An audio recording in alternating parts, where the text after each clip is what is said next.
முடிமாற்று அறுவை சிகிச்சைக்கு பின் உயிரிழந்த சென்னை மருத்துவக் கல்லூரி மருத்துவ மாணவர் சந்தோஷின் உடல் இன்று தோண்டியெடுக்கப்பட்டது. இதுபற்றிய விவரங்களை தருகிறார் அங்குள்ள நமது செய்தியாளர் லெனின். பயிற்சி மருத்துவர் சந்தோஷ்குமார் தன்னுடைய முன்பக்க தலையில் இருக்கக்கூடிய வழுக்கையை மறைப்பதற்காக முடி நட வேண்டும் என்று ஆசைப்பட்டிருக்கிறார். அதன் அடிப்படையில் சென்னை நுங்கம்பாக்கத்தில் உள்ள ஒரு தனியார் நிறுவனத்தை நாடி அங்கு முடி புதிதாக நடக்கூடிய அந்த சிகிச்சை மையத்தின் மூலமாக சிகிச்சை எடுத்திருக்கிறார். அங்கு நடைபெற்ற அறுவை சிகிச்சையின் போது அவருக்கு அளவுக்கு அதிகமாக மயக்க மருந்து கொடுக்கப்பட்டிருக்கிறது. அதன் விளைவாக அவர் உயிரிழந்திருக்கிறார். எனவே அவருக்கு அந்த உயிரிழப்புக்கு காரணமான மருத்துவர்கள் மீது உடனடியாக நடவடிக்கை எடுக்க வேண்டும் என்று சந்தோஷ்குமாருடைய தாயார் நுங்கம்பாக்கம் காவல் நிலையத்தில் புகார் கொடுத்தார்.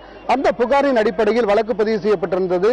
அந்த வழக்கை தொடர்ந்து அந்த தனியார் நிறுவனத்தின் அழகு நிலையம் சீல் வைக்கப்பட்டது.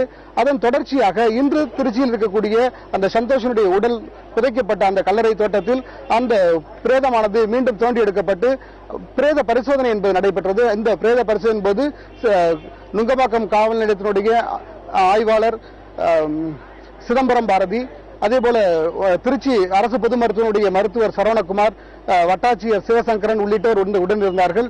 இந்த பிரேதம் பரிசோதனை செய்யப்பட்டு முடிவுகள் என்பது இந்த அளவுக்கு அதிகமாக மயக்க மருந்து கொடுத்ததால் அவர் உயிரிழந்தாரா என்பது குறித்த விவரங்கள் இன்னும் ஒரு வாரத்திற்குள் தெரிய வரும் என்று அதிகாரிகள் தெரிவித்திருக்கிறார்கள். புதிய தலைமுறை செய்திக்காக ஒளிப்பதிவாளர் கணேசுடன் திருச்சியிலிருந்து லெனின்.